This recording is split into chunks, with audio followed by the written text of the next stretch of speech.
qué bueno que es estar nuevamente juntos, un Shabbat más específicamente un sábado por la mañana. Sábado por la mañana donde estudiaremos la porción semanal que corresponde a estos días. Así que les damos la bienvenida a todos ustedes y ya estamos preparados, o casi preparados. Lo veo al pastor Enzo luchando con la tecnología y sí, cada vez que vamos a transmitir, bueno, son muchas cosas las que hay que acomodar, pero lo hacemos con gusto y dedicamos este tiempo tan especial que corresponde a este día que consagramos al Señor, que separamos, que apartamos para las cosas que tienen que ver con nuestro Dios. Así que bienvenidos todos, Ada. Muy buenos días a todos, buen día Pastor Enzo, Horacio, gracias a cada uno por estar del otro lado, agradecidos siempre a Dios por esta oportunidad de abrir la palabra, de estudiar y de juntos abordar esta porción que vinimos leyendo y vinimos estudiando durante toda la semana. Y bueno, hoy juntos sacamos algunas conclusiones, reflexionamos y extraemos, como digo yo siempre, ¿no?, las perlas de sabiduría que este maravilloso libro, la Palabra de Dios, tiene para nuestras vidas.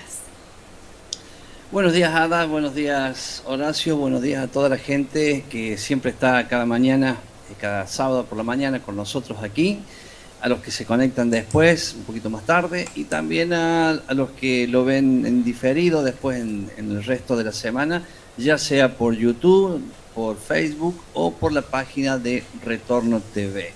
Continuamos con el libro de Éxodo que hemos comenzado la semana pasada, un libro realmente muy importante.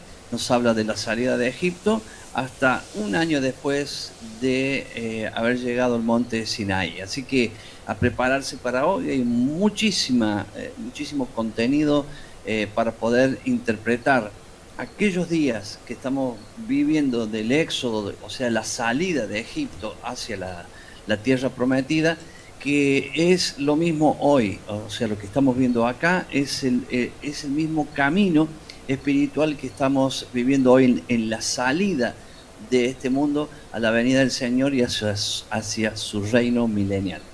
Amén. Bueno, empecemos a trabajar. Estaba linda la introducción, pero bueno, hay que empezar a trabajar. Así que Ada nos anuncia el tema, nos anuncia las lecturas bíblicas y ¿de qué vamos a hablar hoy? Bien, es la porción semanal número 14, tiene por nombre Vaerá, que significa y yo aparecí, y abarca las lecturas, el libro de Éxodo capítulo 6 versículo 2 a 9:35, Ezequiel 28 versículo 25 al 29:21 y Apocalipsis 16 del 1 al 21. Los temas son: Dios confirma su promesa a Moisés, las 4 expresiones de redención, genealogía de Moisés y Aarón, comienza la redención, la vara de Aarón, la primera plaga, el agua convertida en sangre, la segunda plaga, que es la de las ranas, la tercera plaga, que es la de los piojos, la cuarta plaga, los insectos, la quinta plaga, la peste en el ganado, y la sexta plaga, las úlceras, y la séptima plaga, el granizo. Es decir que en esta porción vamos a estar viendo de las 10 plagas, 7 de ellas. Y quiero vincular esto con Ezequiel y con Apocalipsis. Ezequiel, porque vemos ahí al profeta que habla sobre el juicio de Dios sobre Egipto, en una época especial que fue cuando el reino del norte, para defenderse del ataque de Babilonia, trata de aliarse con Egipto. Y bueno, Dios emite sobre Egipto en ese momento también un severo juicio. Entonces vamos a ver aquí en Éxodo, juicio de Dios sobre Egipto, lo vemos luego repetido a través de la boca del profeta Ezequiel. ¿Y por qué también esto se vincula con el libro de Apocalipsis? Porque justamente en ese pasaje de Apocalipsis, en ese capítulo, es donde vemos las plagas producto de las copas de ira de Dios. Entonces, como siempre dice el pastor Enzo, lo que fue, es y va a volver a ser, porque justamente esas copas de ira derramadas por Dios en la última parte de la gran tribulación, vemos que también es juicio de Dios, pero en este caso sobre toda la tierra, sobre aquellos que al igual que el faraón endurecieron su corazón, sobre aquellos que no quisieron obedecerle, que no quisieron seguir sus instrucciones, entonces el juicio de Dios va a venir. Así que es una porción sumamente rica y llena de enseñanzas. Bien, yo quiero que destaquemos, siempre destaco un tema central de cada porción. En mi opinión, esto es personal, por supuesto, el tema de esta porción es la autoridad. La autoridad. Es muy importante definir porque en el mundo este concepto de autoridad se confunde. En el mundo secular se confunde y se extralimita, porque no se determina el origen, y muchas veces en la congregación de Dios también se malinterpreta el concepto de autoridad, así que creo que esta para allá es muy importante para determinar este concepto de autoridad, cuál es su origen y cuál es su propósito, porque aquí lo vemos expresado permanentemente, principalmente en la vara de Aarón. Así que empezamos del 2 al 8. Acuérdense que esta para allá empieza en el versículo 2 del capítulo 6, que dice: habló todavía Dios a Moisés y le dijo: yo soy Yahweh. Y apareció a Abraham, aparecí, ahí está el nombre de la para allá, y aparecí a Abraham, a Isaac y a Jacob como Dios omnipotente, el Shaddai. Mas en mi nombre, Yahweh, no me di a conocer a ellos. También establecí mi pacto con ellos, de darles la tierra de Canaán, la tierra en que fueron forasteros y en la cual habitaron. Asimismo, yo he oído el gemido de los hijos de Israel, a quienes hacen servir los egipcios, y me he acordado de mi pacto. Por tanto, dirás a los hijos de Israel: yo soy Yahweh, y yo os sacaré de debajo de las tareas pesadas de Egipto. Es muy importante que, ya que usted tiene lápiz, papel y tiene ahí una lapicera o un lápiz o un marcador, empecemos a marcar estos versículos. Son muy importantes porque es las acciones que Dios promete hacer. A ver, dice: y yo os sacaré de debajo de las tareas pesadas de Egipto, y os libraré de su servidumbre, y os redimiré con brazo extendido y con juicios grandes. Y os tomaré por mi pueblo, y seré vuestro Dios. Y vosotros sabréis que yo soy Yahweh, vuestro Dios, que os sacó de debajo de las tareas pesadas de Egipto.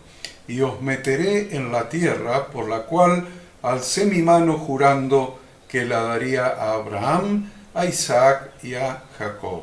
Y yo os la daré por heredad, y está la firma.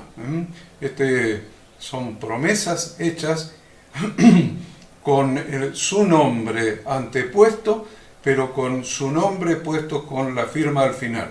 Como siempre nos hacen firmar los documentos, ¿vieron? Firma, aclaración y número de documento. Bueno, esto es tan importante que culmina con la firma de Dios. Así que empezamos a estudiar. Sí, bueno, comienza diciendo, ¿no?, nuevamente revelándose a Moisés como Yahweh. Recuerdan que en la porción de la semana anterior vimos como Dios revelaba su nombre a Moisés. Y acá nuevamente lo vuelve a repetir y le dice: ahora verás lo que haré a Faraón. Si recuerdan la porción, el final de la porción de la semana anterior, Moisés se quejó ante Dios porque lo había enviado ante el Faraón en vano, porque la verdad es que la situación del pueblo había empeorado. Desde el momento que Moisés fue a ver al Faraón, en vez de aliviarle la situación de esclavitud al pueblo, la situación empeoró. Entonces recuerdan que el Faraón los castiga diciéndole: ahora van a tener que seguir produciendo lo mismo, pero además ustedes van a tener que procurarse todo lo que hace falta para elaborar esos ladrillos. Y en este capítulo 6, vemos la respuesta de Dios que le da a Moisés en relación a las quejas que Moisés había presentado. Dios le habla de una forma severa, o sea, Dios de alguna manera se enoja, podríamos decir, con Moisés, diciendo, entendé que yo estoy atrás de todo esto, no tanta queja. Dios es fiel en el cumplimiento de las promesas y le afirma que las va a cumplir a través de Moisés como su emisario. Y la verdad, Dios le asegura también a Moisés que su ida a Egipto había acelerado el proceso del éxodo, el cual estaba a punto de comenzar. Dios toma el asunto en sus manos y dice claramente, bajo mano fuerte, y Faraón tendrá que dejarlos ir. Muy bien, y ahí comienza el tema de los nombres de Dios, un tema bastante controversial en los teólogos. Me encanta que los teólogos se discutan, que discutan los teólogos, porque nosotros hemos entendido lo que dijo Jesús cuando puso un niño en el medio de los discípulos y dijo, si ustedes no se vuelven como un niño no van a entrar en el reino de los cielos. Y esa es la forma que hemos adoptado de creer en la palabra de Dios, como un niño, no con discusiones teológicas, sino creemos en la palabra de Dios como un niño. Así que no tenemos discusión, porque para nosotros Dios tiene todos sus nombres intactos, porque cada uno de sus nombres es un atributo suyo. Pero acá pasa algo muy especial. Acá revela el nombre con el que será recordado, habíamos estudiado en la parasha anterior, sí, con el que será recordado, que será nombrado. Muchos no quieren nombrar el nombre por una cuestión de temor, de respeto, que es admisible, por supuesto, porque no se puede, tomar el nombre de Dios en vano, pero qué maravilla que cuando alguien te pregunta, perdón, ¿cuál es tu nombre? ¿Cómo te llamas? Se dice en Argentina, no en otros lugares. ¿Cómo te llamas? No, está mal dicho porque yo no me llamo a mí mismo, pero bueno, acá en Argentina se usa eso. ¿Y cuál es tu nombre? Horacio. Y implica mucho que yo diga mi nombre, porque mi nombre me representa a mí. Entonces, aquí vamos a ver en los versículos 2 y 3 el tema de los nombres de Dios. Bien, los distintos nombres de Dios, bien decía recién Horacio, representan las distintas formas en que Él se manifiesta. Moisés ya había recibido revelación del nombre de Dios. Dios se había manifestado a los profetas como el Shaddai, como el Dios todopoderoso que obra milagros y protege. Y ahora Dios quería ser conocido por su nombre Yahweh, las 4 letras, como un Dios de gracia que realiza lo que promete, un Dios que perfecciona lo que había comenzado. Y nos encanta, ¿no?, saber que ese es nuestro Dios, el Dios que cumple lo que promete. Moisés pronto iba a ver milagros cuya magnitud iba a eclipsar todo lo que los patriarcas habían visto alguna vez. Dios es un Dios de pacto, un Dios de gracia, un Dios de misericordia, y por eso Dios escucha el clamor de su pueblo, que gemía a causa de la servidumbre, y esto precipitó el inicio del proceso redentor. Y además dice también que Él iba a castigar a Egipto. Es muy importante entonces, ahora vamos a dejar a Pastor Enzo que nos amplíe un poco esto, pero muy importante entender esto. Hoy en día la discusión es cómo se pronuncia el nombre, no cuál es el nombre, porque el nombre revelado tiene 4 letras hebreas, no hay duda con eso, nadie duda y nadie discute eso, 4 letras hebreas, Yod, He, Vav, He, las 4 letras hebreas, el tetragramatón, diría el Pastor Enzo. Eso no tiene duda, no tiene discusión, es el nombre revelado, las 4 letras hebreas, pero esas 4 letras, que podrían ser En hebreo antiguo una Y, para los argentinos una Y, una H, una W en hebreo antiguo y en hebreo más moderno una B corta y una H. No hay duda inclusive en qué representa cada letra hebrea traducida al alfabeto, del alefato hebreo al alfabeto castellano. No hay duda ahí, la duda siempre está con la pronunciación. ¿Por qué? Porque no existe, o en aquella época, ni en esta, pero en esta época se agregaron unos puntitos que representan las vocales. Sin embargo, en aquella época no había puntitos representando las vocales, por lo tanto el idioma hebreo no contenía vocales. Y ahí viene la gran discusión, ¿cómo se pronuncia?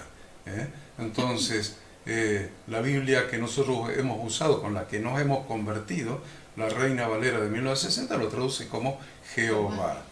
Algunos que son norteamericanos y que hablan en inglés dicen Yahovah, una mezcla de inglés con no sé qué. Y otros dicen, personas en Israel muy importantes lo pronuncian como Yahvé, con B corta. Y por la época y la antigüedad otros lo pronuncian como Yahweh, con W. Entonces, ahí tenemos el desacuerdo. El desacuerdo está en la pronunciación, no en el nombre de Dios, que queda claro en la Biblia, sino en cuál es la verdadera pronunciación. Entonces, ahí está la divergencia entre unos teólogos, estudiosos y otros, pero siempre nos vamos a remitir al nombre revelado, que son las 4 letras en hebreo. Ahí no hay discusión alguna. Entonces, nosotros nos hemos inclinado, porque hoy en día se han inclinado probablemente un 70% a favor de una manera de pronunciar y quedan algunas posiciones minoritarias con relación a otras maneras de pronunciar. Por eso nosotros le llamamos Yahweh, con W, y esa es la que nosotros hemos adoptado porque es la mayoritariamente aceptada como que haya sido la verdadera manera de pronunciarlo en la época de Moisés. Pasamos por la época de Moisés, llegamos a la época de Jesús, y en el capítulo 17 del Evangelio de Juan, Jesús ora al Padre y le dice, les he revelado tu nombre. O sea que en la época de Jesús, Jesús se ocupó de revelar el nombre, porque esto es muy importante, esto es muy importante. Así que me quedaría media hora más hablando solamente de este tema, pero quise hacer la introducción para que Pastor Enzo lo redondee.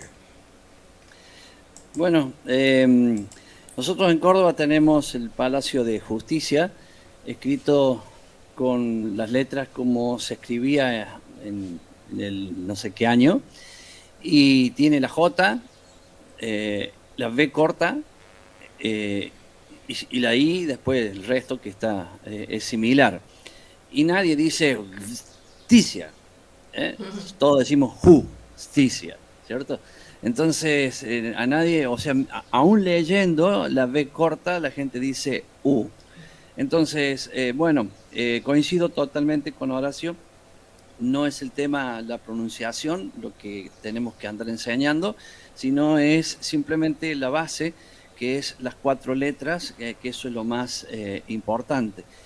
Y saber que el mismo nombre que del Padre está en el Hijo, o sea, entenderlo que si Él es, como nosotros pronunciamos Yahweh, pues entonces su Hijo es Yahshua, o Yahshua, como algunos dicen. Por eso siempre estamos en la manera, o sea, en cómo es el nombre, no cómo se pronuncia, ¿cierto? Sí, nos movemos más en eso. De pronto tampoco tenemos problema, yo por lo menos no tengo problema con nadie que menciones de otra forma, ¿cierto? Lo que me baso siempre en estas enseñanzas es en lo que dijo Horacio hace unos minutos, que hay que ser como niños. A mí como niño, o sea, como lo que yo puedo entender fácilmente de la palabra, es que el mismo nombre del Padre está en el Hijo, por lo tanto no tengo que andar estudiando mucho más que eso. Y lo otro que también tenemos que saberlo es que Por ejemplo, hay un montón de palabras de la antigüedad que ni siquiera han sido modificadas. Uno, por ejemplo, si la Coca-Cola, cuando vamos a cualquier país del mundo decimos Coca-Cola y nos entienden, la palabra aleluya ha quedado grabada en los tiempos, desde la antigüedad hasta el día de hoy, y nadie dice aleluya, o sea, todos dicen aleluya. Por lo tanto, me quedo en esa definición, pero no discuto esas definiciones, soy claro en esto, en el hecho de saber de que hemos entendido que hay 4 letras que Él nos reveló. Hay gente que dice, en vez de decir Yahweh, dice Yod Het Vav Hei. Entonces está bien, para mí es mucho más, no más difícil, sino poco entendible para la audiencia, por lo tanto no lo nombro de esa manera. Me parece que un nombre más recomendable es Yahweh, en vez de decir Yod Het Vav Hei, pero para los que entendemos es lo mismo, inclusive es mejor decir Yod Het Vav Hei, es como que digamos YHWH, o sea, para mí no queda bien delante de la gente, porque acá lo más importante de todo que yo veo en esto es que Faraón dijo Yahweh. A ver, lo entendamos, porque él dijo, ¿y quién es Yahweh para que yo lo deje salir? ¿De dónde sacó el nombre Faraón? Se lo dijo Moisés. Entonces, cuando Moisés le dijo el nombre, él repitió el nombre. Entonces, para el Señor está bien que los egipcios los estén conociendo a Dios por su nombre. Entonces, usar el nombre en vano es otra cosa que acá no está usado en vano. Acá se está usando el nombre para hacer referencia a Dios. No como que a alguien se le cae algo y dice, ay, Yahweh, se me cayó esto. Bueno, oiga, así no se usa el nombre, ¿cierto? Porque está usando, es como decir, Dios mío, ese Dios en la boca que no sirve. Es una expresión muy equivocada, pero que, bueno, lo repetimos de años. Y algo que quería sumarle un poco para actualizar, son 2 cositas que quería decir, era simplemente que si actualizamos la situación de Moisés, que fue a cumplir lo que Dios le mandó, que es hablarlo a Faraón y decirle que deje salir a su pueblo, y se complicó todo, algo que dijo Ada al inicio, que lo vimos la semana pasada. Esto es una situación que nos ocurre a menudo. Cada vez que nosotros vamos a hacer algo que Dios nos manda a hacer, siempre hay esa resistencia, que una de las cosas que Dios utiliza también es para ver cuán obedientes somos nosotros, en que queremos hacer algo y de pronto se nos viene el mundo encima porque vamos a hacer algo que Dios está diciendo que hagamos, ¿no? Entonces Moisés quedó, nos muestra inclusive la palabra, se quedó sorprendido y hasta mal quedó, porque decía, ¿cómo voy a ir allá si fui casi mató al pueblo por lo que yo le dije? O sea, le complicó las tareas, ahora tienen que ir a buscar la paja, antes le daban la paja, ahora la tienen que ir a buscar para hacer los ladrillos. Entonces todo el pueblo estaba enojado, los líderes del pueblo, todos estaban enojados con Moisés, y Moisés lo único que había hecho es lo que Dios había dicho. Entonces, el tema es que si nosotros vemos, ¿qué hizo Moisés? Continuó. O sea, perseveró en lo que Dios decía. Cada vez que nosotros tomamos actitudes de acuerdo a la palabra de Dios, vamos a encontrar resistencia que hasta nos hagan dudar. Pero lo importante es decir, no, la Biblia dice esto, o sea, Dios dice esto, yo debo hacer esto. Ser firme en lo que Dios ha decidido. Amén, amén, Pastor Enzo. Bueno, vamos al versículo del 6 al 8. Ada nos va a explicar un poquito qué pasa del 6 al 8. Y yo quiero que se vayan preparando. Siempre estamos anticipando algo. ¿Vieron? Como las películas, para despertar el interés de lo que viene después. Váyanse preparando, porque la otra de las discusiones teológicas es que Dios endureció el corazón del faraón. Sí, sobre ese tema siempre hay también ciertos desacuerdos. Dios endureció el corazón del faraón. Y yo quiero que quede claro eso también hoy. Así que vamos del 6 al 8 primero, que son las 6 acciones de redención.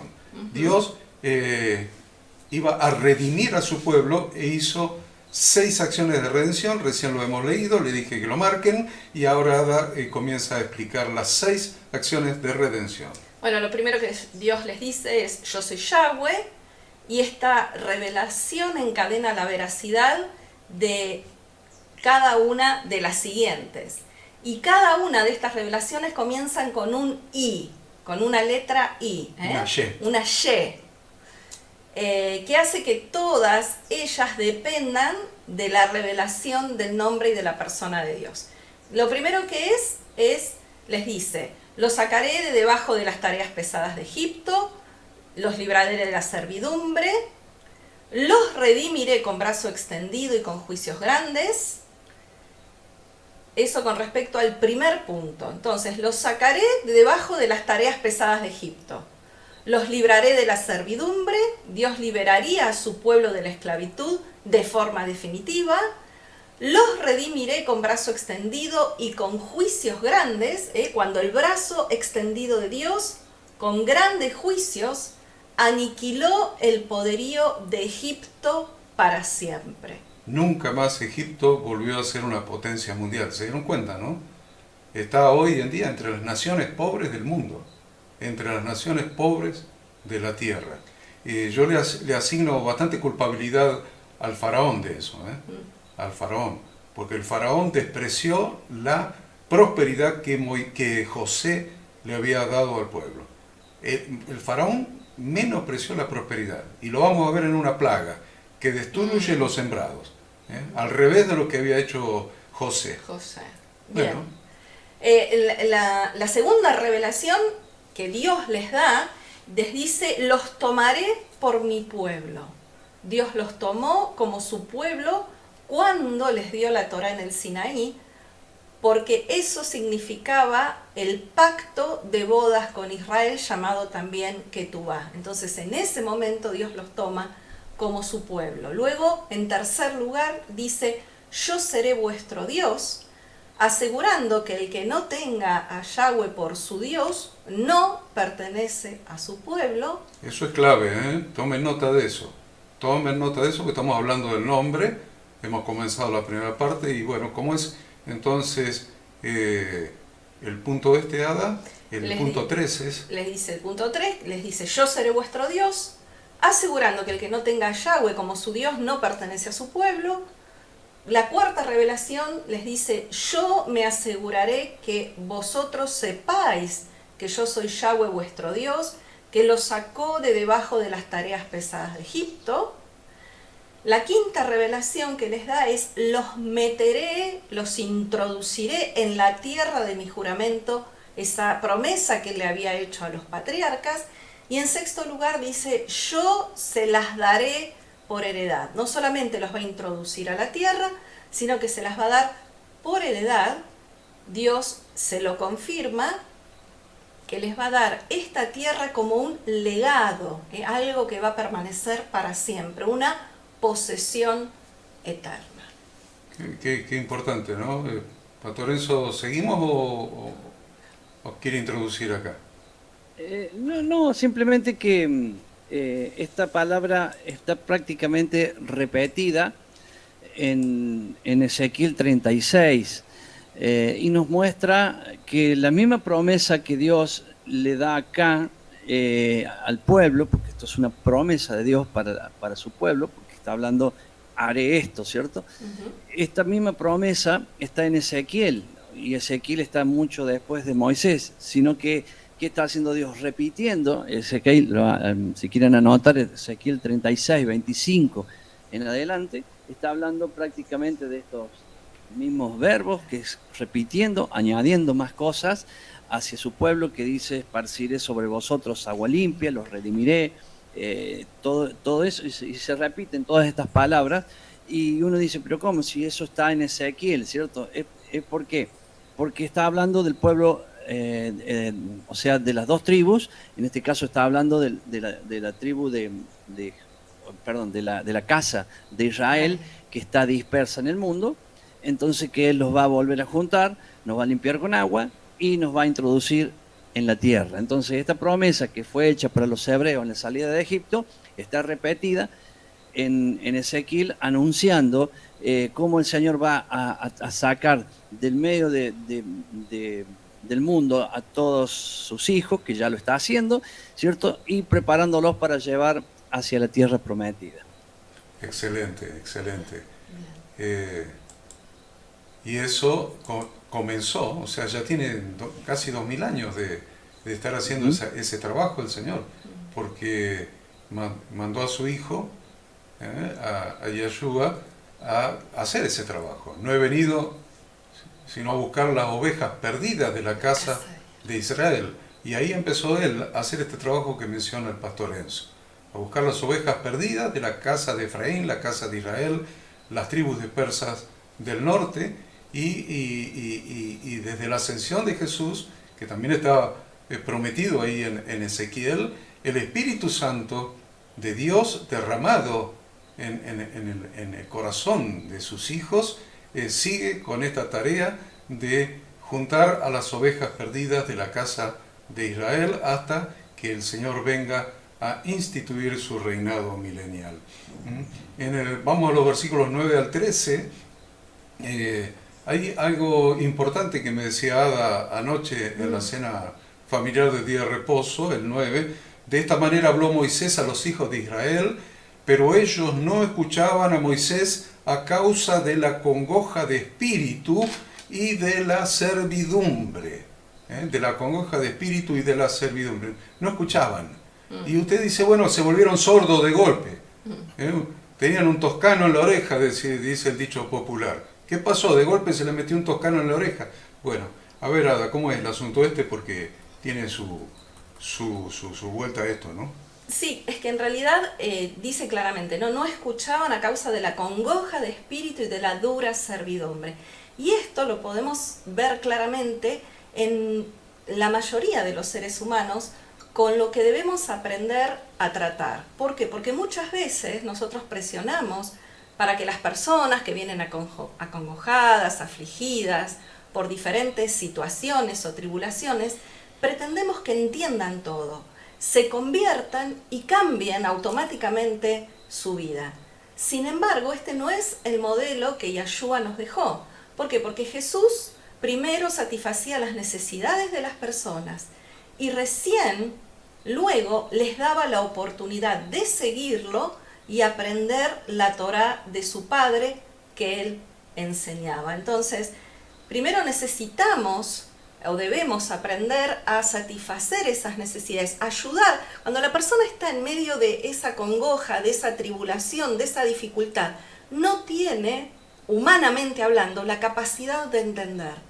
Por eso está nuestro proceso de acompañamiento, nuestro proceso de ayudarlo a satisfacer esas necesidades más inmediatas, y entonces queda el terreno, la tierra preparada para la predicación de las instrucciones de Dios.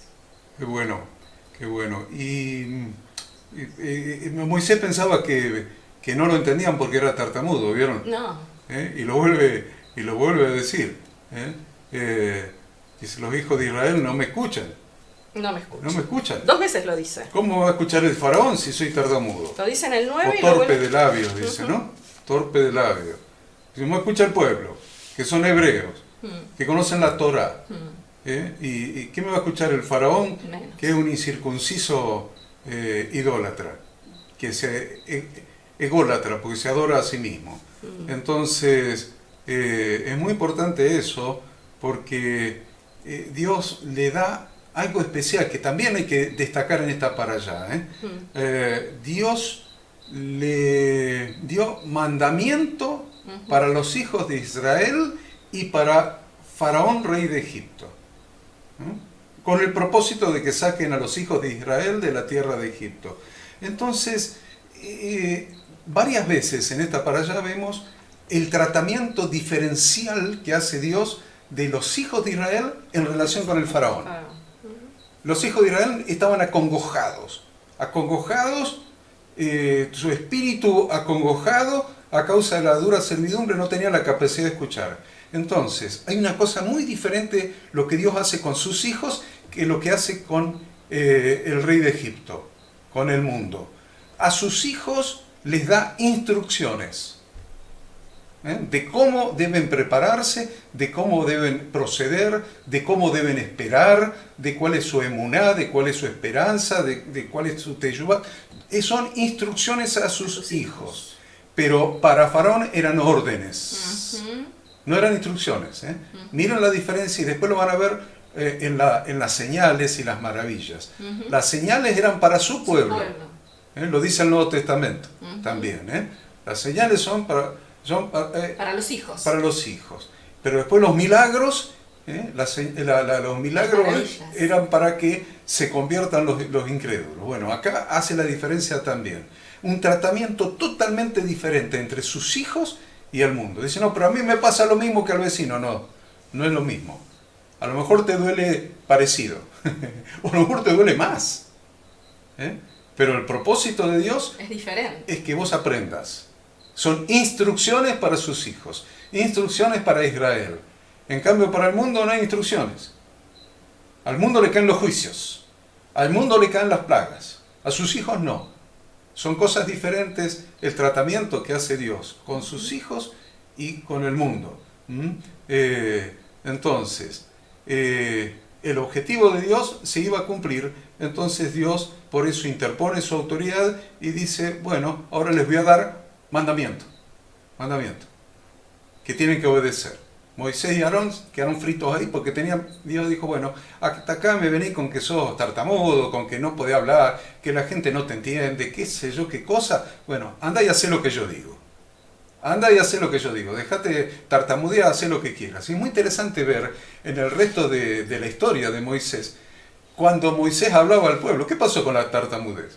Porque durante los 40 años del desierto, Moisés no estaba diciéndole a Aarón habla por mí, en media lengua y que Aarón hablara por él.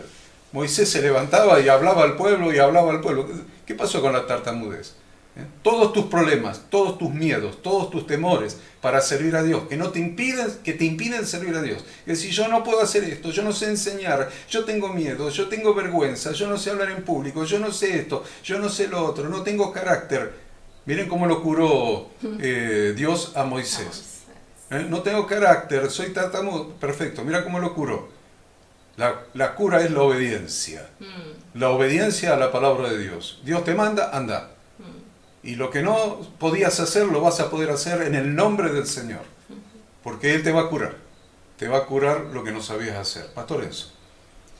Sí, es como tanta gente que escuchamos hoy que cuando se convierten empiezan a leer la Biblia y de pronto están en la iglesia y muchas veces ni se paran para leer un versículo porque tienen ese miedo de hablar en público y después va pasando el tiempo y hay que decirle, bueno hermano, está acá nomás porque se agarra toda la reunión para él.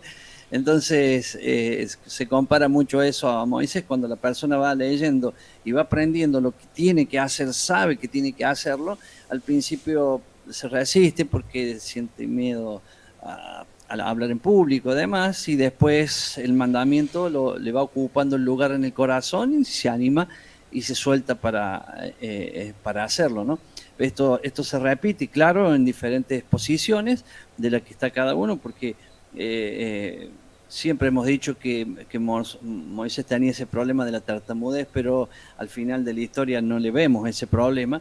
Entonces fue en marcha, en el camino, el proceso de Dios, que cuando elige a alguien no importa ese tipo de condiciones, sino que importa que le obedezcan, y en el medio de la obediencia está la bendición. Amén. Nos va perfeccionando en el servicio. Exacto. Del 14 al 25, hermanos, ahí tienen su Biblia, miren, vamos del 14 al 25. Sí, ahí básicamente vamos a ver que se introduce una genealogía, ¿no? Vemos primero que Dios envía por segunda vez a Moisés al faraón con el mismo mensaje que antes. El mensaje no cambia, siempre es: deje ir a su tierra a los hijos de Israel. Y vemos que se intercala una genealogía. ¿Por qué? Viene relatando la historia y aparece en medio de esta historia, de este proceso de redención, esta genealogía. Básicamente es introducida aquí para mostrar que Moisés y Aarón eran israelitas, descendientes de aquellos que habían sido enviados a libertar a su pueblo. Entonces nos habla de sus orígenes familiares. Dios impartió instrucciones a Moisés y Aarón sobre cómo debían tratar la obstinación de los israelitas y la obstinación del faraón. Y acá también hace una diferencia interesante Dios, porque con el pueblo debían ser pacientes y comprensivos. Sin embargo, con el faraón debían demostrar respeto que le correspondía al rango que el faraón tenía, ¿no? Y la dureza que correspondía al caso. Qué importante entonces nosotros que también podamos ser pacientes con el pueblo, pacientes con los hermanos, pacientes con los escogidos de Dios, con el pueblo de Dios, mientras están en el proceso de aprendizaje. Acá en esta genealogía vemos que se menciona a Rubén, a Simeón y a Leví. Y ahí en Leví se detiene. ¿Por qué se detiene en Leví? Porque justamente es para demostrar que de Leví descendía Moisés y Aarón y todos los sacerdotes del pueblo. Coat, de quien descendían Moisés y Aarón, era el segundo hijo de Leví. O sea, Moisés y Aarón eran hijos de Coat y Coat era el segundo hijo de Leví. Algo que también nos llamó la atención es que tanto en el versículo 20 como en el 23 y en el 25 se menciona a las mujeres de los líderes. Y yo como mujer lo tenía que decir. ¿Por qué? Porque el objetivo es demostrar que los descendientes de estos grandes hombres descendían no solamente de padres distinguidos, sino también de madres notables. ¿Y nosotros de quién descendemos? Entonces, estamos fritos acá porque no de Rubén, ¿sí? De Simeón, de Leví. De Leví descendían Moisés y Aarón. Y de Leví, Moisés y Aarón. Sí. Y fueron constituidos siervos de Dios, ilustres por su ascendencia. Es muy importante en la Biblia esto, ¿eh? Siempre. La sangre, la ascendencia es muy, muy importante. Entonces, si nos quedamos ahí, nos quedamos afuera. No sé si el pastor Enzo tendrá alguna gota de sangre hebrea por ahí en sus venas. No sabemos. Yo le aseguro Creo que no. Venimos de Italia. Que yo miré un poco para arriba y no hay ningún tano judío. Así que tenemos un problema. No descendemos de Leví, de Judá. ¿Qué problema? A ver, ¿y qué dice? Primera Juan, capítulo 3, del versículo 1 al 3. Mirad cuál amor nos ha dado el Padre para que seamos llamados hijos de Dios. Opa, la ascendencia más ilustre que jamás un ser humano podría anhelar, desear. Mirad cuál amor nos ha dado el Padre para que seamos llamados hijos de Dios. Por eso el mundo no nos conoce, porque no le conoció a Él. Amados, ahora somos hijos de Dios y aún no se ha manifestado lo que hemos de ser, pero sabemos que cuando Él se manifieste, seremos, otra más, semejantes a Él, a Jesucristo, porque le veremos tal como Él es. Y todo aquel que tiene esta esperanza en Él, se purifica a sí mismo, así como Él es puro. Muy bien, este texto lo quería agregar porque muchos se menosprecian. No, porque yo no soy judío. Y se quieren convertir al judaísmo, van a ver a los rabinos ortodoxos para que le digan, a ver, si duele mucho la circuncisión, si es con anestesia, si lo duermen, anestesia total. No. Acá Jesús nos hizo hijos de Dios. Nos pasó más alto que la tribu de Leví todavía, o de Judá. Nos hizo hijos de Dios. Bien. Y una vez que termina de mencionar a estos antecedentes familiares de Moisés y Aarón, Dios repite el encargo que Dios le había dado de entregar su mensaje al faraón. Fíjense que el versículo 26 y 27 dice, este es aquel Aarón y aquel Moisés a los cuales Yahweh dijo, sacad a los hijos de Israel de la tierra de Egipto por sus ejércitos. Estos son los que hablaron a Faraón, rey de Egipto, para sacar de Egipto a los hijos de Israel. Moisés y Aarón fueron estos. Creo que no les queda ninguna duda ni de su identidad ni de su misión. ¿Cuál era la misión específica que Dios le había encargado? Ahí comienza a hablar de autoridad, que es el tema para mí de esta para allá. Porque ¿de dónde sacó la autoridad Moisés y Aarón? De Dios. Entonces, primero tendríamos que definir qué es autoridad, a ver si puedo hacerlo. Autoridad es la facultad de cumplir una función o de hacer algo sin que nadie te moleste o te interrumpa o te lo impida. A ver, lo digo otra vez si me sale de vuelta. La facultad de hacer algo, ¿no?, de cumplir una función sin impedimento.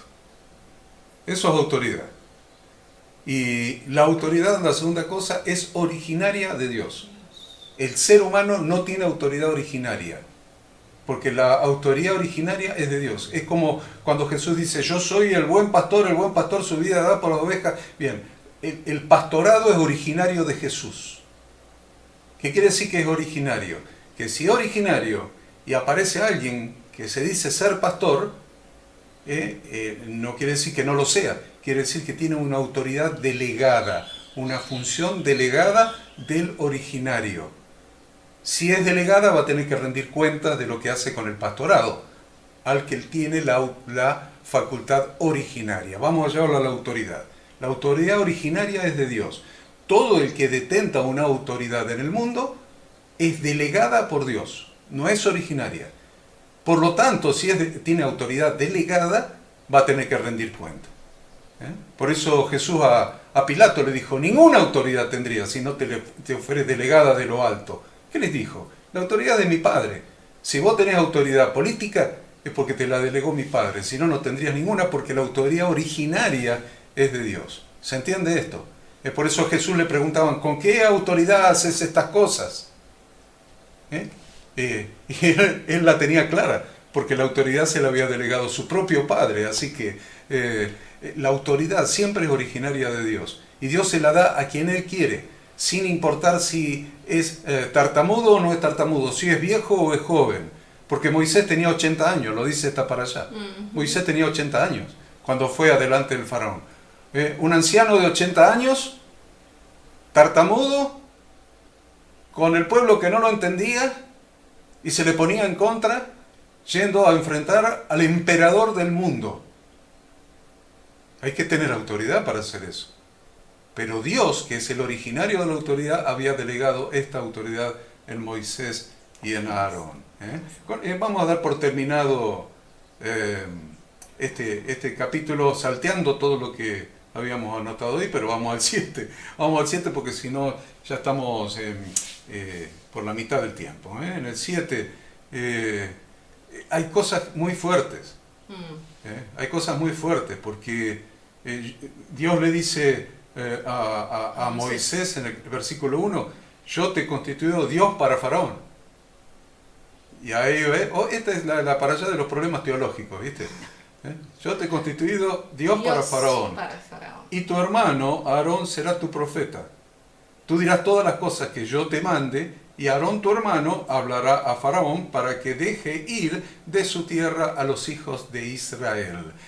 Siempre el objetivo de Dios está clarísimo. Ve que Dios no cambia el objetivo, lo tiene permanentemente. Él cumplirá su propósito en cada uno de nosotros, porque el propósito de Él no cambia, lo tiene permanentemente en la vista. Entonces, a ver, ¿qué pasa en esos dos versículos 1 y 2?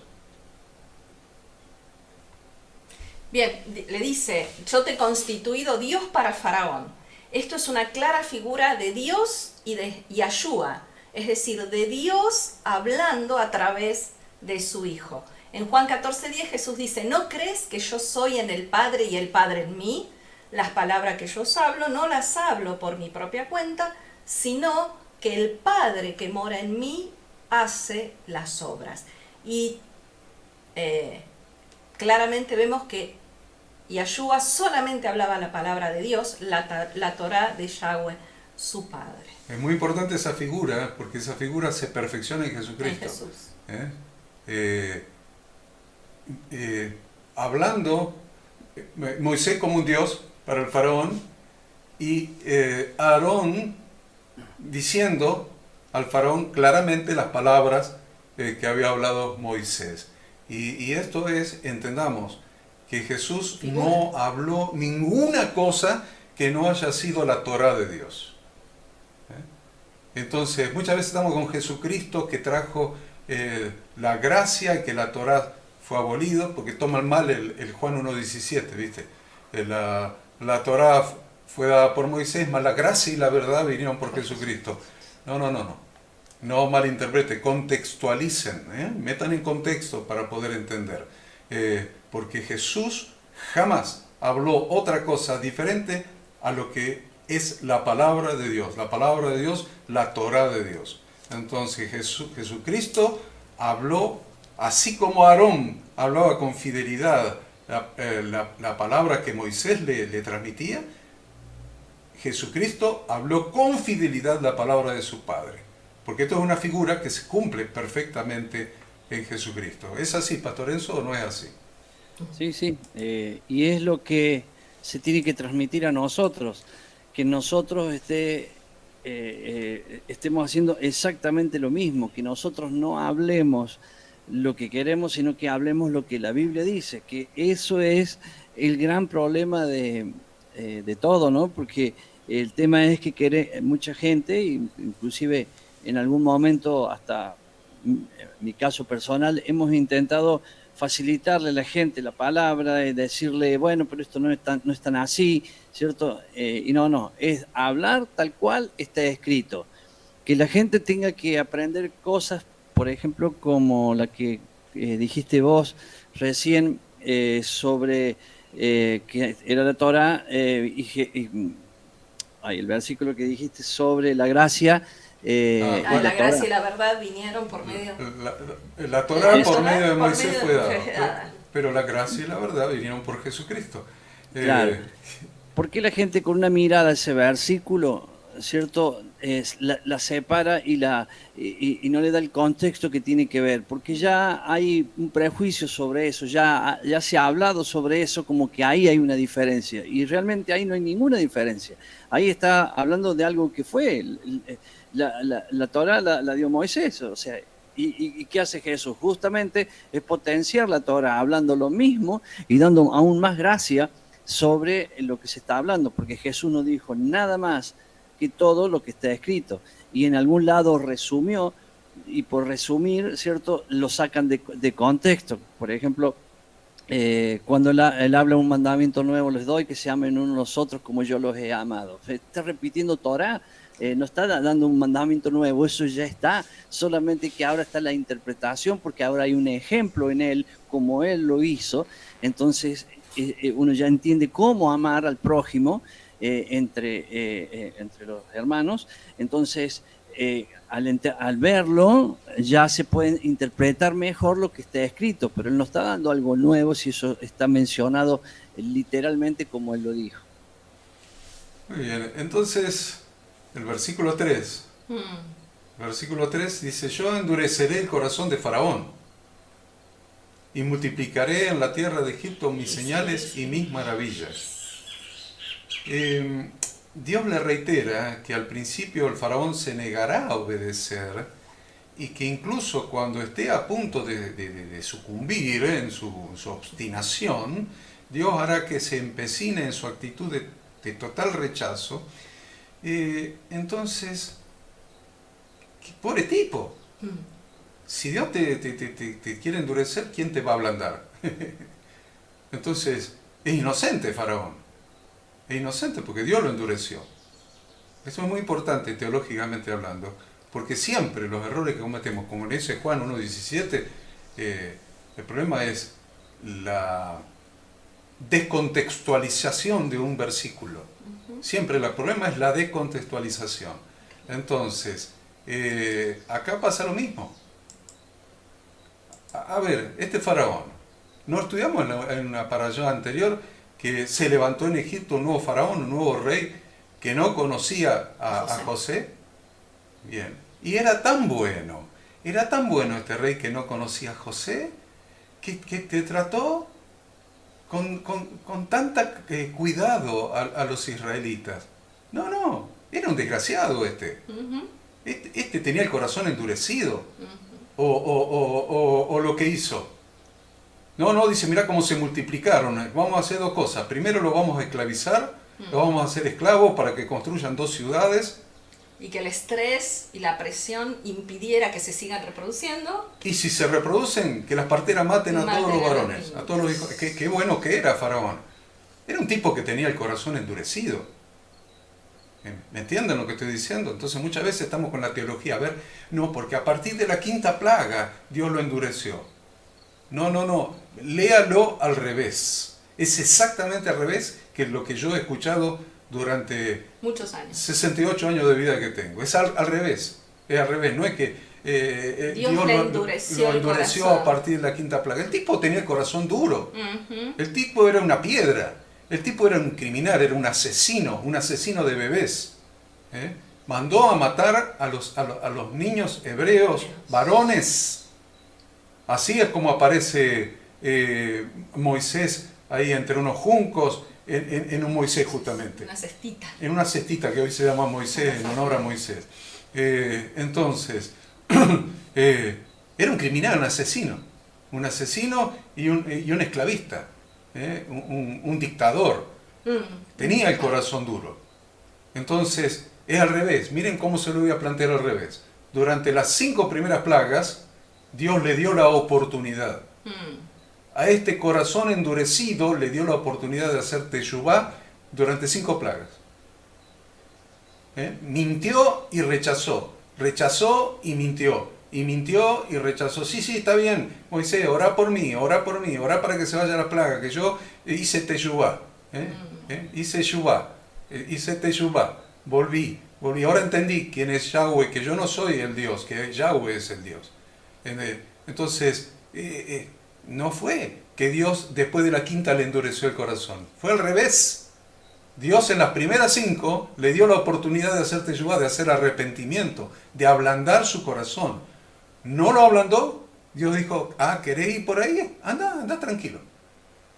¿Queréis ir por ahí? Anda tranquilo. Mire que les pasa esto a muchos cristianos. Le pasa esto a muchos creyentes. Muchas veces. Dios te da la oportunidad de ablandar tu corazón. Dios te da la oportunidad de obedecer su palabra. Dios te da la oportunidad de caminar en su dirección y conservar la bendición que Él te ha dado.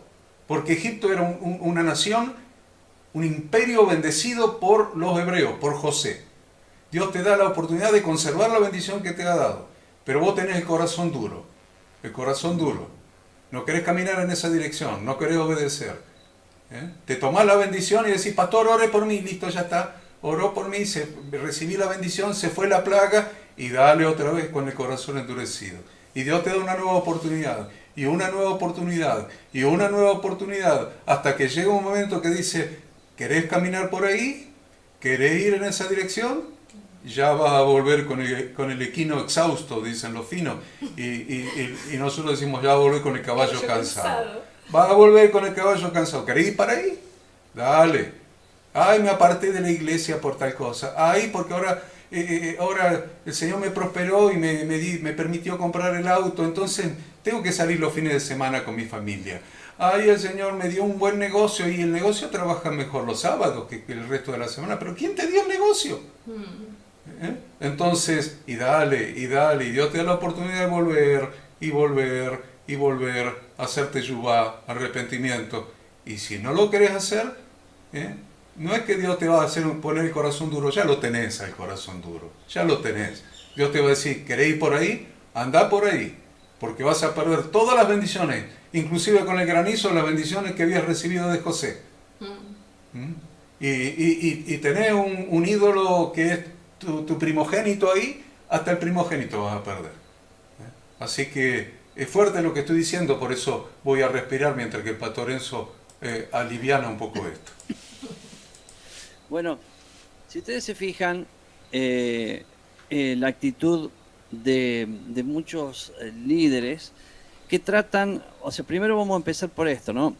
Ada explicó bien recién cuando Dios le da a su pueblo, le da instrucciones y con paciencia para que la cumplan, pero a los enemigos del pueblo le da juicios. Bueno, si hoy lo trasladamos eso a la iglesia, hacia el cuerpo, a la congregación, lo aclaro porque hay gente que cuando uno dice la iglesia cree que uno se refiere al local donde hacemos las reuniones nosotros y no se refiere a eso, sino cuando digo iglesia me refiero al cuerpo o a la congregación. Pero bueno, entonces, ¿qué pasa? La gente a veces no entiende que hay ovejas, para hacerlo de esta manera, ¿no? Ovejas ovejas descarriadas y hay lobos. Entonces, se confunde a veces la oveja descarriada con el lobo. O sea, al lobo hay que darle palo, hay que pegarle un palazo. Al lobo no se lo intenta convertir, sino que el lobo es lobo. Distinto es una oveja descarriada, ¿cierto? Y vemos como, por ejemplo, generalmente al lobo no se le da golpe, que lo estamos viendo acá en esto, porque estamos hablando de Faraón, y Dios a Faraón le iba dando juicios, siempre con oportunidad, pero juicios.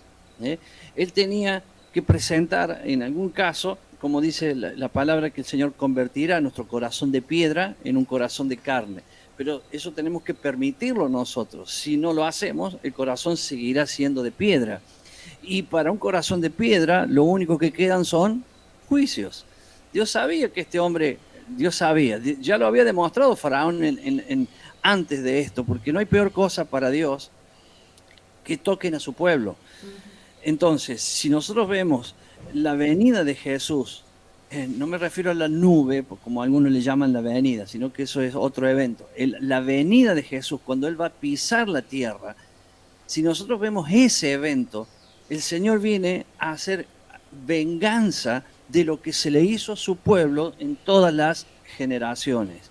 Entonces, claro que yo lo puedo expandir ese tema, pero no quiero en este momento, ¿cierto? Pero esa es la demostración de que Él va a hacer ese juicio, que ya en parte lo está haciendo, porque el mundo está contra las cosas de Dios. Lo vemos en todas las noticias, que ya a todo lo malo le llaman bueno y a lo bueno le llaman malo. Entonces quiero hacer, o sea, quería un poco resumir esto y al final lo hice más largo, pero es que al lobo es palo y a la oveja es amor y cuidado. Entonces, no confundir lobo con oveja, que eso es lo que generalmente pasa, y el confundirlo estamos permitiéndole al lobo que siga haciendo esas cosas. Acá este faraón era un hombre que ya había demostrado que su corazón estaba totalmente endurecido y Dios lo trataba como tal, como corresponde, o sea, juicio. Ahora, te quería arrepentir, te doy esto para que lo hagas, pero si no, ahí viene esto. Ese es el trabajo que lo vemos en las primeras plagas, después ya no lo vemos más, ya directamente son juicios para él. Podríamos decir que, como decíamos antes, el pueblo esclavo era como las ovejas descarriadas. Por eso Dios hacía la diferencia, ¿no? Sí. Hacía la diferencia. ¿Cómo es Bueno, esto un poquito lo habíamos dicho, ¿no? La diferencia entre señales y maravillas. Cuando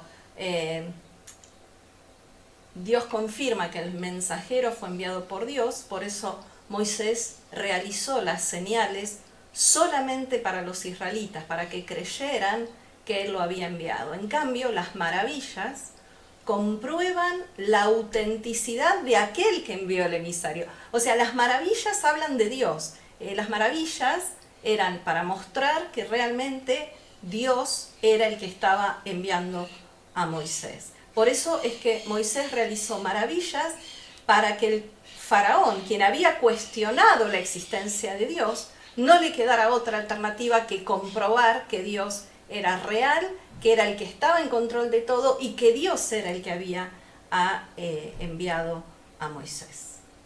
Me gusta cuando Dios se refiere a su pueblo como su ejército. Alguna traducción dice sus legiones. Pero, ¿vieron? Primero dice mi hijo, mi primogénito, cuando lo manda Moisés al faraón. Pero acá se le fue la mano, ¿eh? Está hablando de su ejército, sus legiones. ¿Por qué Dios cambia esta manera de expresarse de su congregación, de la congregación de Israel, del pueblo de Israel? Eso está en el versículo 4. 7:4 dice: Faraón no os oirá, mas yo pondré mi mano sobre Egipto y sacaré a mis ejércitos, mi pueblo, los hijos de Israel, de la tierra de Egipto, con grandes juicios. Y acá entonces está, al referirse a cambiar la definición, la descripción, lo describe como sus legiones, su ejército. Un pueblo puede andar desordenado como venían hasta ahora, pero un ejército no. Un pueblo puede estar indisciplinado, pero un ejército no. La principal característica de un ejército es la disciplina. Es un grupo organizado y disciplinado con el propósito claro de cumplir un objetivo, en este caso el propósito de servir a Dios y recibir la Torá cuando llegaran al monte Sinaí, la Ketubá, el pacto de bodas. Por eso Pablo, cuando le escribe a Timoteo en la segunda carta, en el capítulo 2, le dice, sufre penalidades como buen soldado de Jesucristo. Y eso cambia el concepto que tenemos en la iglesia. Voy a la iglesia para que me sirvan, para que Dios me haga favores, para recibir mi milagro. Venga a recibir su milagro. Leía un cartel el otro día, por allí en las sierras. En las sierras. Venga a recibir su milagro. Mira vos, venga a recibir su milagro. Anda a reclutar gente a los países que tienen ejércitos en serio, que son profesionales, y decirle, venga a recibir su ración de lomo al champiñón, porque acá va a estar bien alimentado, y van a tener masajistas que le masajeen las cervicales para que no le duelan. No. Dios nos ve a nosotros como personas, como sus hijos, bien, como su primogénito, bien, como su congregación, bien, como su familia, bien, pero también como soldados. Y te dice, tú pues sufres penalidades como buen soldado de Jesucristo. Y dice el versículo 4, ninguno que milita se enreda en los negocios de la vida a fin de agradar a aquel que lo tomó por soldado.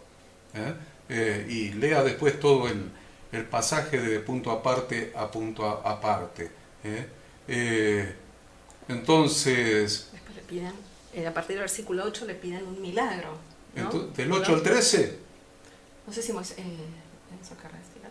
¿Vamos del 8 al 13, Enzo? ¿Autorizada la hada? Sí, del 8 al 13. Sí. Ok, bien.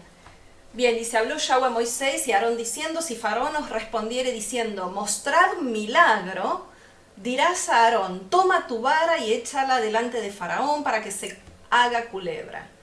Vinieron pues Moisés y Aarón a Faraón, hicieron como Yahweh lo había mandado, echó a Aarón su vara delante del Faraón y de sus siervos y se hizo culebra. Entonces llamó también Faraón a los sabios y hechiceros e hicieron también lo mismo los hechiceros de Egipto con sus encantamientos, pues echó cada uno su vara, las cuales se volvieron culebras. Mas, y ahí está la diferencia, la vara de Aarón devoró la vara de ellos. Y el corazón de Faraón se endureció y no los escuchó como Yahweh lo había dicho. Entonces Aarón arrojó la vara, se convierte en culebra, y aunque este milagro era muy evidente como para ser negado, ¿qué hace Faraón? Intenta quitarle fuerza persuasiva a este milagro. ¿De qué manera? Mediante la imitación que de este milagro hicieron los magos. Al hacer la señal de que la vara se convirtió en serpiente, el bastón de mando, el bastón de mando, esa vara que también va a significar durante el éxodo autoridad, los magos del faraón lograron replicar las maravillas realizadas por Moisés. Después, el bastón de Aarón se tragó a todos los otros bastones, demostrando dónde estaba el bastón de mando o vara de autoridad.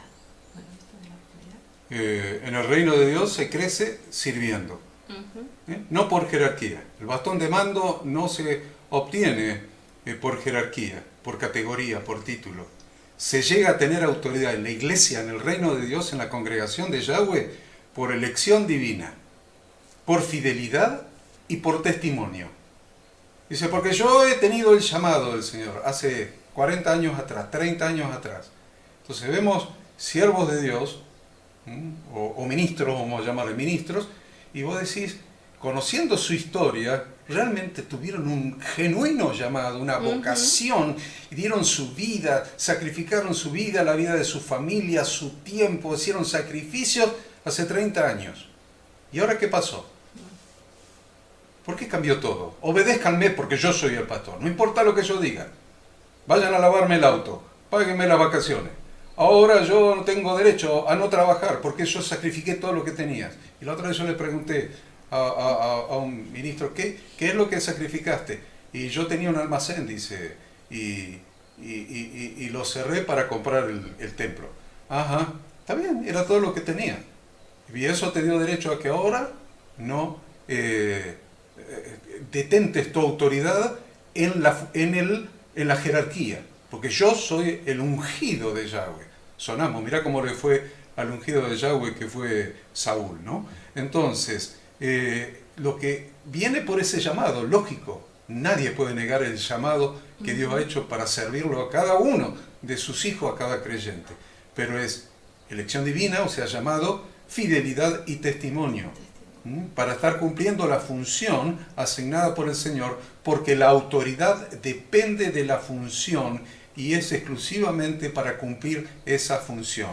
La autoridad, dijimos, es originaria de Dios, la da a alguien, la delega a alguien para que cumpla una función, no para que se enseñoree de los demás. No se enseñoreó Moisés del faraón, ni de su hermano Aarón, ni del pueblo, sino que tenía autoridad para cumplir la función, representado aquí por la vara, ¿no? La vara de Aarón. Entonces, concluimos entonces que la orientación bíblica del liderazgo vincula la autoridad espiritual con la función, con la madurez espiritual y con el testimonio. Así dirigían los líderes de la iglesia primitiva. ¿Con qué? Con el ejemplo, siendo ejemplos de la grey, no por coerción ni por manipulación. Entonces, si no eran coercitivos y no manipulaban, ¿cómo lograban que los respetaran? ¿Cómo lograban sostener esa autoridad? Sostener esa autoridad y lograr el respeto de los miembros de la congregación. El respeto que recibían de la congregación era en proporción directa a su servicio sacrificial. Se respeta a aquel que sirve hasta el sacrificio, como Moisés. Su autoridad estaba arraigada en la condición espiritual interna. Autoridad espiritual. Y su función externa. Lo que eran adentro y lo que hacían afuera. No en una posición sacerdotal. Entonces, así lo dice Pedro en 1 Pedro 5:3. Como no dirigían como teniendo señorío sobre los que estaban a su cuidado, sino siendo ejemplos de la grey. Bueno, Jesús tuvo ese nivel de autoridad, como alguien que tenía autoridad delegada por Dios. Entonces, aceptar que Jesús venía de Dios era como aceptar que Dios tiene más autoridad que la denominación, o que la religión, o que el Sanedrín en la época.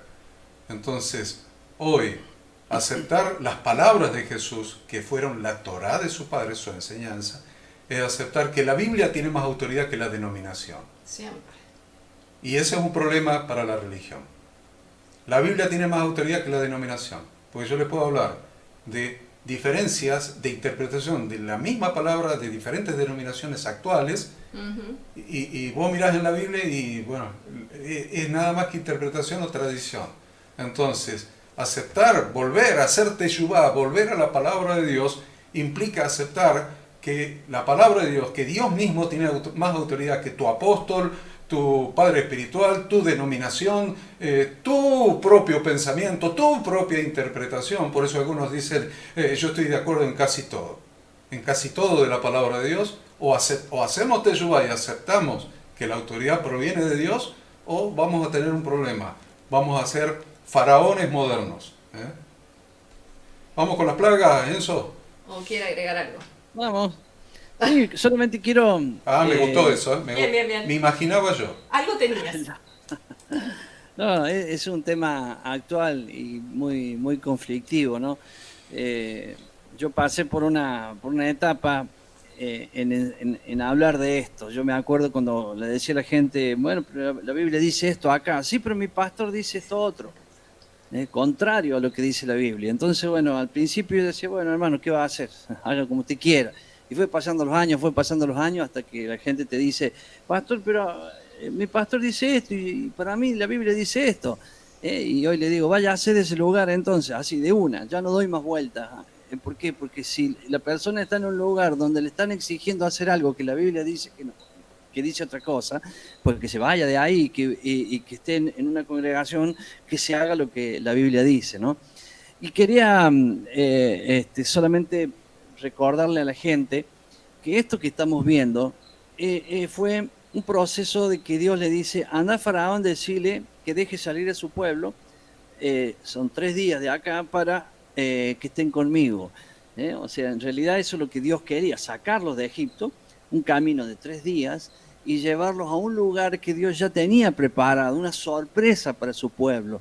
Quería hacer el compromiso. Y todo esto no es identificado por el pueblo. El pueblo dice, bueno, Dios nos está sacando de acá, y es verdad, Dios lo estaba sacando, pero no entendían esa sorpresa que Dios tenía en el camino, ¿no? Es como aquel que hoy hay muchos así cortitos de videos donde alguien quiere ofrecerle casamiento a alguien, ¿no? Y prepara, no sé, una vez vi uno que lo llevó en un helicóptero a ella y se hizo el desmayado, logró que la chica se desesperara, entonces él se restablece y le muestra el anillo y le pide matrimonio. O sea, todos esos efectos que a veces lo vemos ilustrados en sorpresas, está sucediendo acá, en nuestras narices. El pueblo no entendía nada, el pueblo sabía que Dios quería sacarlo, estaban esclavos, pero no entendían que de esclavo Dios lo quería llevar a algo tan sublime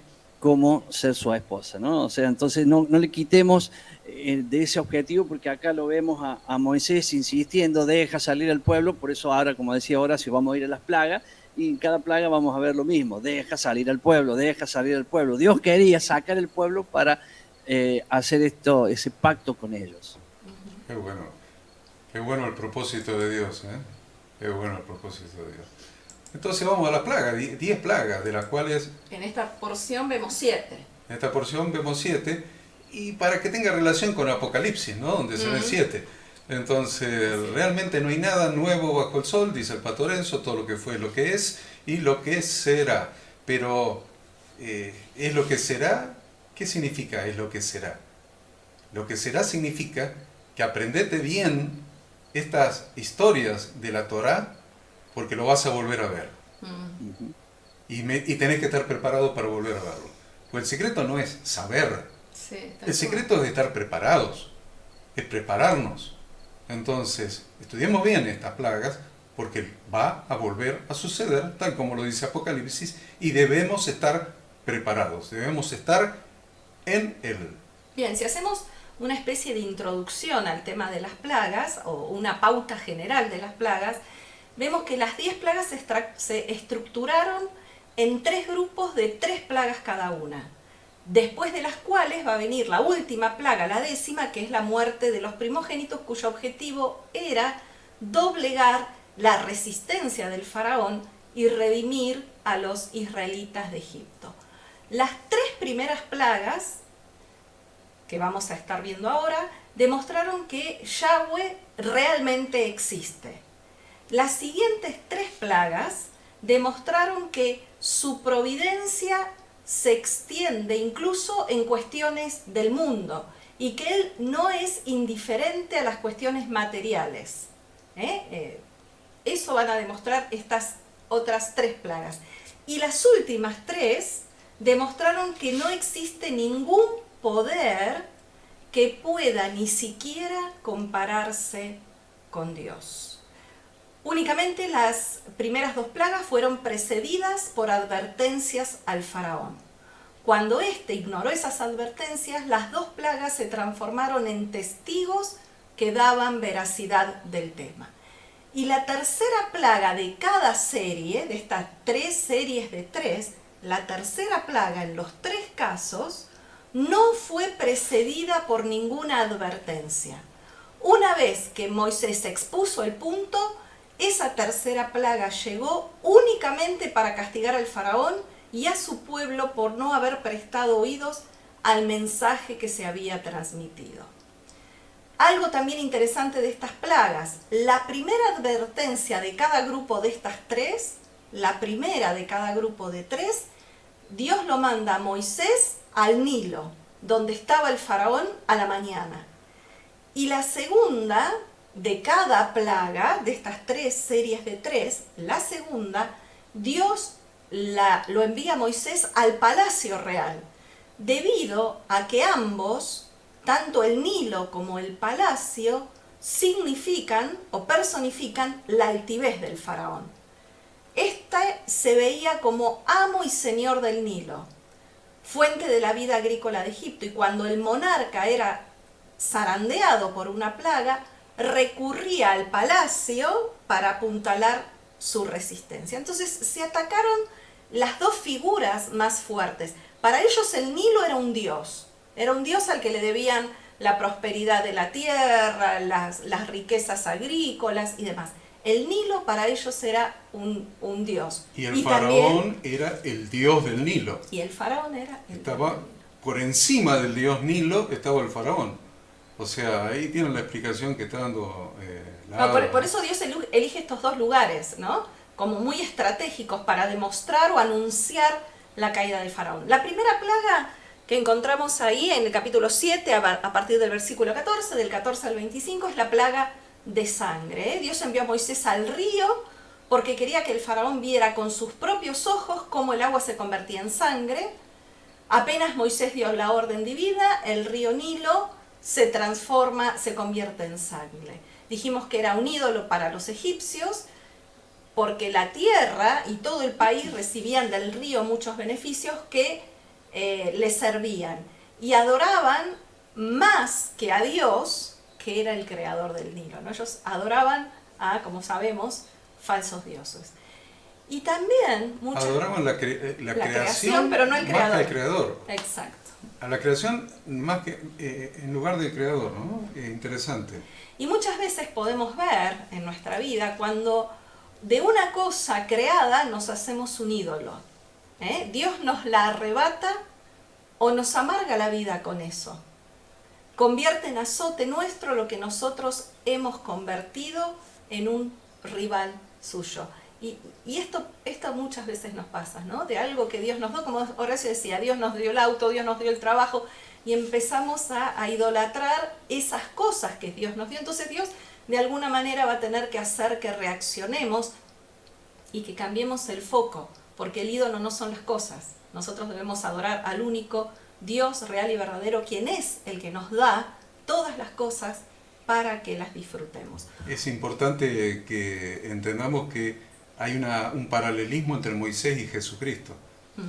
La primera plaga fue convertir en sangre el agua. Y Jesús, su primer milagro, cuando todavía no había llegado su hora y por su madre, convirtió en vino el agua. El vino siempre es figura de la sangre de Cristo. Entonces ahí se empieza a cumplir lo que decíamos con el pastor Enzo recién, Juan 1:17. La gracia y la verdad vinieron por Jesucristo. Ahí empezó a manifestarse con la primera plaga. Ahora convirtió, la invirtió. La invirtió. Dice, ahora el agua lo convertimos en sangre, pero esta sangre es mi sangre. Es la sangre de la redención. Como que, es muy, muy interesante este paralelismo. No me voy a quedar acá porque el tiempo pasa, pero tendría que hablar un 3/4 de hora solamente de esto. Sí, es importante destacar por qué Dios muchas veces le dice a Moisés que le comunique de antemano lo que iba a pasar, para que nadie pudiera decir que se trataba de una casualidad o atribuirlo a cualquier otra causa. Era para que no quedara duda que Dios anunciaba, Dios avisaba antes de herir. Porque siempre Dios es paciente. El texto que hablábamos hoy de 2 de Pedro 3:9, el Señor no retarda su promesa, según algunos la tienen por tardanza, porque es paciente para con nosotros, no queriendo que ninguno perezca, sino que todos vengan al arrepentimiento. Y esto es lo que vamos a ver vez tras vez a Dios obrar a través de Moisés. Siempre vez tras vez darle la oportunidad al faraón. Solamente los egipcios fueron afectados por esta plaga. Vemos como Dios cuida a su pueblo, y al cabo de 7 días la sangre volvió a transformarse en agua. Siempre cada una de las plagas duraba 7 días. Al cabo de 7 días la plaga cesaba a no ser en algunas oportunidades donde Faraón pidió que Moisés intercediera y entonces la plaga cesó antes, pero normalmente duraban 7 días. Luego tenemos la segunda plaga. No sé si el pastor Enzo quiere agregar algo a la plaga de sangre. No, a todas las plagas juntas, lo que voy a decir. Que observemos algo importante que la iglesia debe afirmar, y es esto. Es muy simple. Las plagas estaban ahí, estaban sucediendo y el pueblo de Dios estaba. A ellos no les afectaba, al pueblo de Dios no le afectaban las plagas, pero eran testigos de lo que estaba sucediendo. Cuando nosotros decimos que aquel éxodo, ¿cierto? O primer éxodo fue para darnos una enseñanza a nosotros de este segundo éxodo, esto demuestra que las plagas tienen que estar funcionando, los juicios de Dios tienen que estar actuando sobre la tierra y nosotros estamos ahí. No nos tiene que afectar los juicios de Dios a nosotros y somos testigos de lo que Dios está haciendo para sacar a su pueblo con mano poderosa hacia su reino milenial. Eso, con todas las plagas, es un... Qué bueno. Porque nos da esperanza, nos da confianza, nos da seguridad. Hay ¿no? que estar preparado, con los ojos abiertos. No, dice, yo no leo los diarios porque me contractura las cervicales. Me pongo nervioso. Me pongo nervioso. No, está mirando porque vas a ver el obrar de Dios todos los días. Bueno, la segunda plaga es una plaga de ranas. Como siempre, primero es advertido y después la plaga aparece. Dios no suele castigar a los hombres por sus pecados, sino solamente cuando persisten en ellos. Por eso lo vemos claramente en Apocalipsis, en la porción de esta semana, ¿no? Porque definitivamente la ira de Dios se desata como juicio sobre los hombres cuando los hombres persistieron en el pecado y en darle la espalda a Dios. La primera plaga demostró que la deidad egipcia, que era el río, era impotente frente a la voluntad de Dios, porque se convirtió en sangre, y ahora esta segunda plaga, donde el mismo río produjo a las ranas, demostró que el río también era solamente un siervo de Dios. En definitiva, el río estaba a merced del Creador.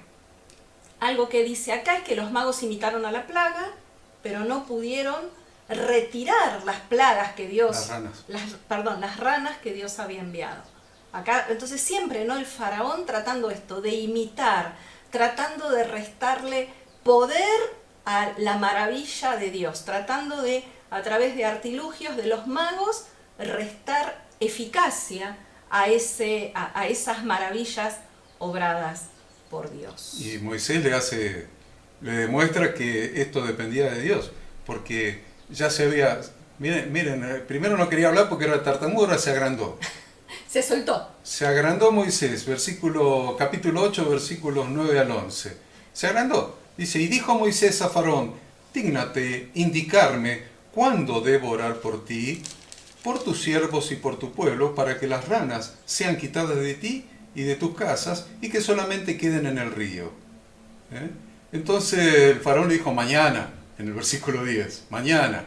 Entonces Moisés le respondió, se hará conforme a tu palabra, para que conozcas que no hay como Yahweh nuestro Dios. Y las ranas se irán de ti, y de tus casas, y de tus siervos, y de tu pueblo, y solamente quedarán en el río. Se agrandó Moisés. ¿Cuándo querés que ora? A ver. Decime. ¿A qué hora? ¿A qué hora? A ver, decime. 9:55. A las 9:55 voy a orar por vos y las ranas van a desaparecer. Grande Moisés, me encanta. Me encanta lo que Dios hace con sus siervos. Cómo Dios nos va fortaleciendo, aún en la autoestima nos fortalece, aún en la muná, aún en la fe nos fortalece cuando estamos caminando en obediencia a su palabra.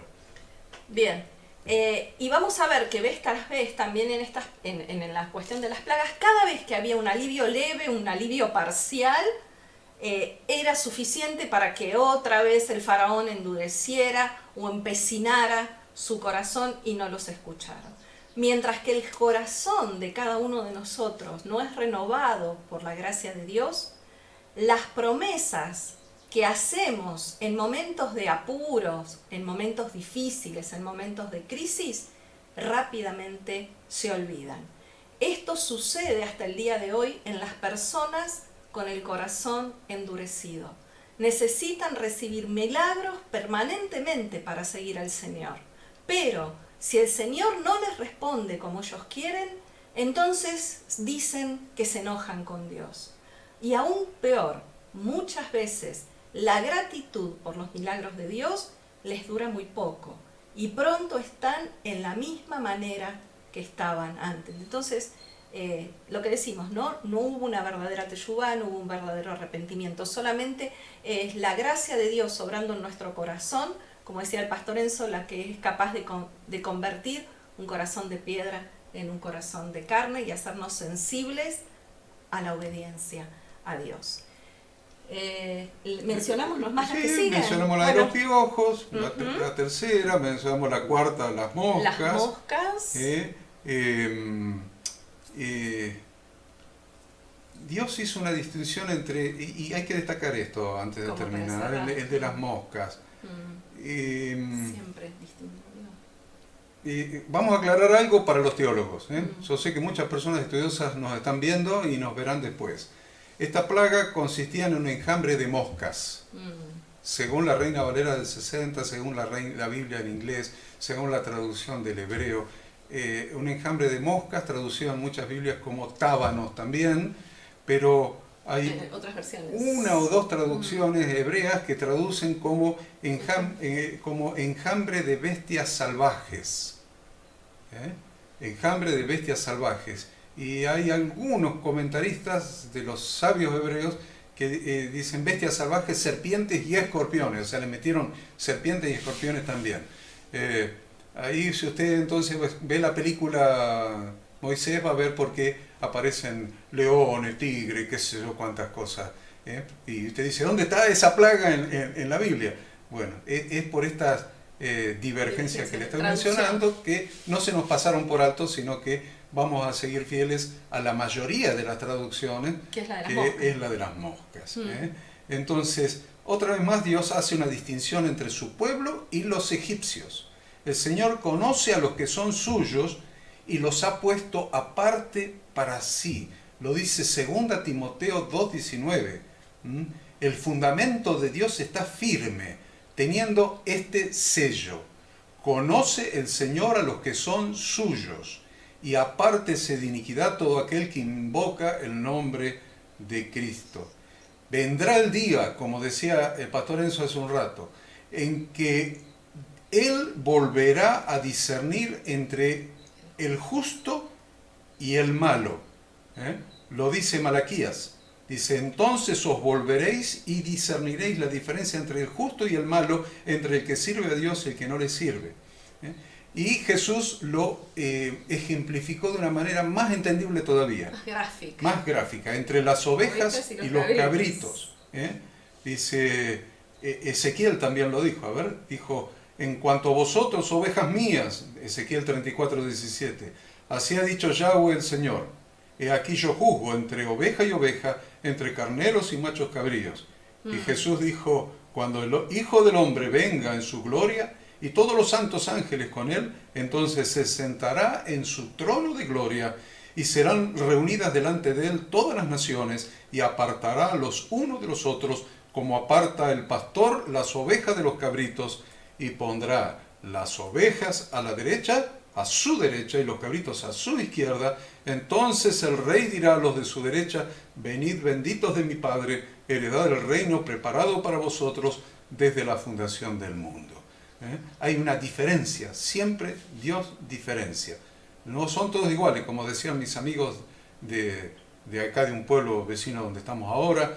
Dios es tan bueno que cuando venga el fin del mundo, todos vamos a ir al cielo. Está bien.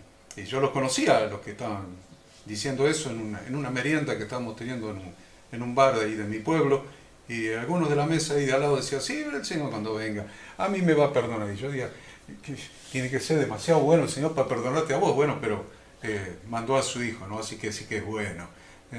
Entonces, Dios dijo que no dejaría que las moscas, o la manada de bestias, para los que lo ven ahí, entrara en Gosén, sino que los animales o las moscas no atacarían a los israelitas en ninguna parte, ni siquiera dentro de Egipto.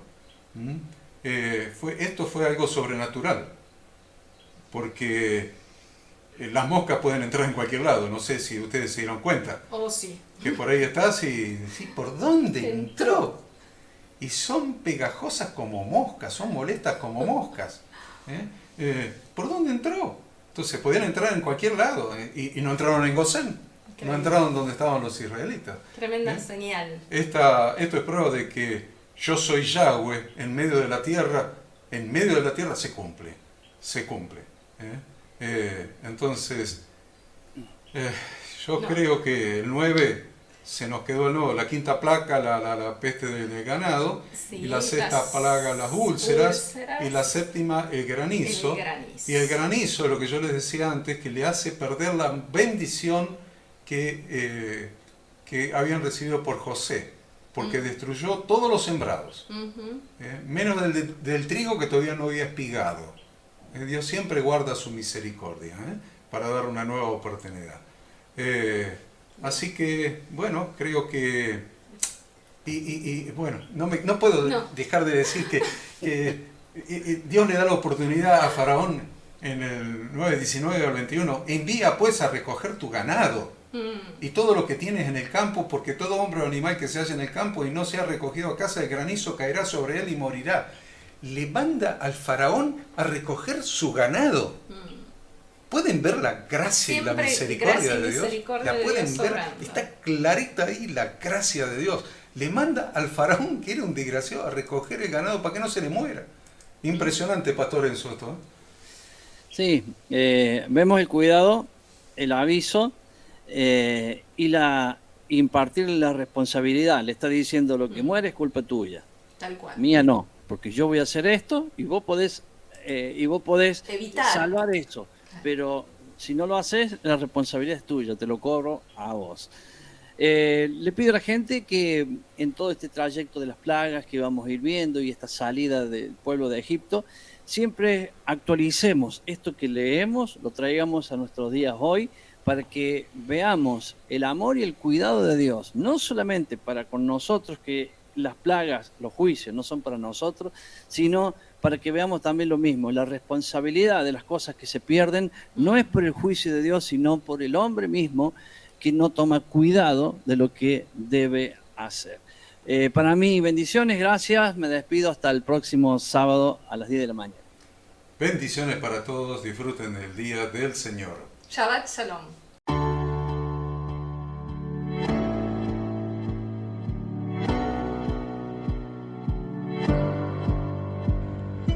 Queremos que tú también conozcas esta herramienta que durante los últimos 18 años ha sido útil para las iglesias de todo el mundo de habla hispana, capacitando cientos de siervos de Dios.